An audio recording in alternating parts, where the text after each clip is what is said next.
The Gospel according to Mark is one of the first accounts of the life of Jesus, and our earliest historical traditions link this book to a Christian scribe named Mark, or John Mark.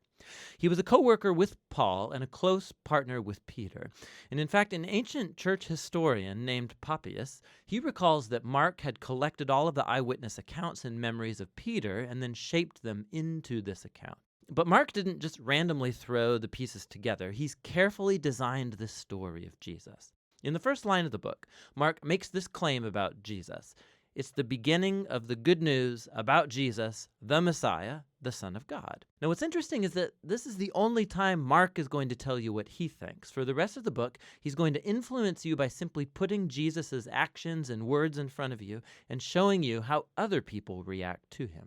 Now, Mark's designed the story of Jesus as a drama with 3 acts. The first one set in Galilee, the third one is set in Jerusalem, and the second act shows Jesus on the way from one place to the other. And each of the acts focuses on a repeated theme. So in Act 1, everybody's blown away by Jesus, and they're wondering, who is this Jesus? In Act 2, it's the disciples who are struggling to understand what it means for Jesus to be the Messiah. And then in Act 3, we watch the surprising paradox of how Jesus becomes the Messianic king. Let's just dive in and you'll see how it unfolds. After the opening line, Mark begins with a quotation from the ancient prophets Isaiah and Malachi, who said that God would send a messenger to Israel to prepare them for when God would show up himself to rescue his people and become their king. And Mark introduces John the Baptist as that messenger, and then right when you expect God to show up personally, Mark introduces Jesus. And as he comes onto the scene, the heavens open, God's Spirit descends on Jesus, and God says, "You are my beloved Son." After this, Mark places in front of us a summary of Jesus' core message. He went about Galilee announcing the good news that God's kingdom has come near. Jesus is carrying forward the story from the Old Testament scriptures about God's rescue operation for his world. Through Jesus, God is restoring his reign over the world by confronting and defeating evil and its hold on people's lives, and then by inviting them to live under his reign by following Jesus. From here, Mark's given us a big block of stories showing us Jesus' power as he brings God's kingdom. He goes about healing people whose bodies are sick or broken or under the oppression of dark spiritual powers. And Jesus even does something that for Jewish people only God has the right to do. He forgives people's sins. And Jesus' actions here produce lots of different responses. So some people follow him and become his disciples. Other people don't know what to think, and still others reject him completely, especially Israel's leaders who accuse him of blaspheming God and being empowered by evil. But Jesus isn't surprised by these responses. In fact, he draws attention to it. In chapter 4, Mark has collected many of Jesus' parables about the hidden, mysterious nature of God's kingdom. And Jesus says that his message is like seed falling on different types of soil. Some are receptive, some are not. Or it's like a mustard seed that's very tiny. It seems insignificant, but then it grows huge and surprises everyone. Jesus' point is that he really is the Messiah, bringing God's kingdom, but it doesn't look like what anybody expected. And this growing confusion about Jesus among the crowds is connected to a key idea Mark emphasizes at the end of Act 1, that even among Jesus' disciples there's confusion. Even they are struggling to grasp who Jesus really is, and that brings us to Act 2. It begins with a crucial conversation. Jesus takes the disciples aside and he asks, "Who do you all say that I am?" And Peter speaks up saying, "You're the Messiah."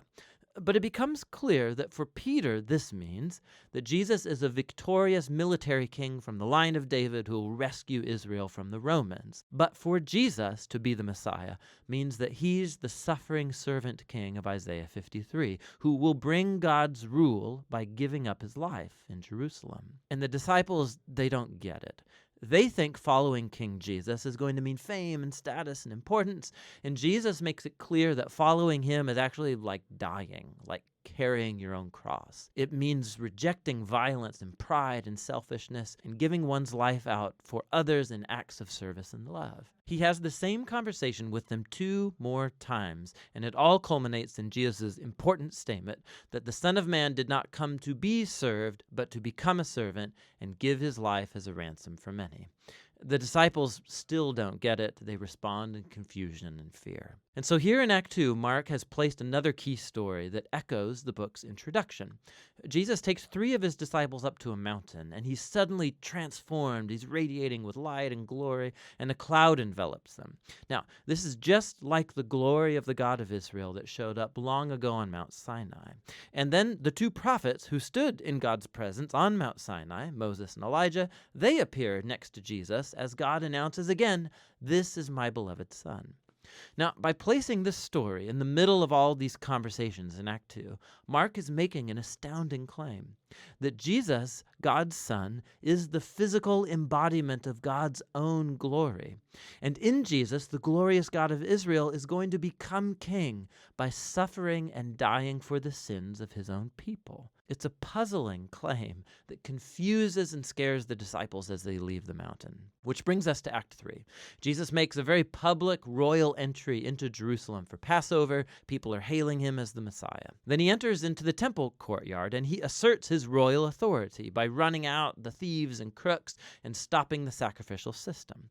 Then this kicks off a whole week of Jesus debating and confronting the leaders of Israel, condemning their hypocrisy, and so they set in motion a plan to have him killed. And Jesus warns his disciples, predicting that Jerusalem and its temple will be destroyed within a generation, and his disciples will be persecuted just like him, until he returns one day to bring God's kingdom fully over the world. And it all leads up to the final night. Jesus has his last Passover meal with the disciples, a symbolic meal that told the story of Israel's liberation from slavery through the death of the Passover lamb. And Jesus takes these symbols and he gives them new meaning. They point to the liberation from sin and death that will happen through the death of the suffering servant Messiah. From here, the story rushes forward to Jesus' arrest, his trial before Israel's priests and the Roman governor Pilate, all resulting in Jesus' crucifixion. And it culminates in a key scene that matches the important scenes from Acts 1 and 2, except this time it's darkness that descends, not a cloud. And instead of the divine voice from heaven, it's Jesus' voice crying out before he dies. And then most surprising is that it's a Roman soldier who sees Jesus die, who grasps and then announces who Jesus is. This man was the Son of God. He's the first person in the story to recognize the story's shocking claim about Jesus' identity, that it's the crucified Son of God who's the Messiah, Jesus of Nazareth, who died for his friends and for his enemies.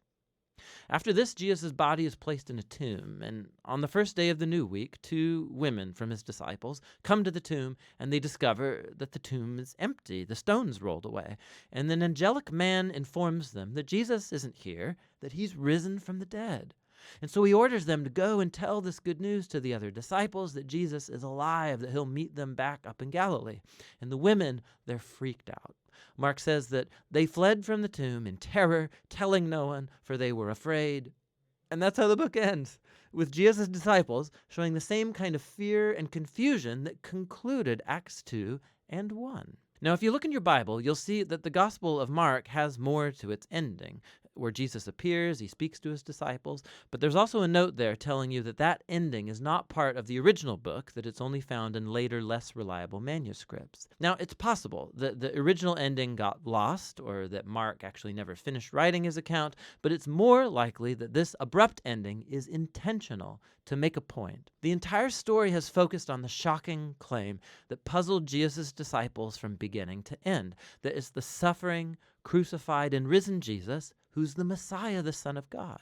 That God's love and upside-down kingdom were revealed as Jesus died for the sins of the world. And so this story ends without closure, and it forces you, the reader, to grapple with this very strange and scandalous claim about Jesus. And are you going to run away like the women? Or are you going to recognize Jesus as your king and go and tell the good news? And only you can answer that question.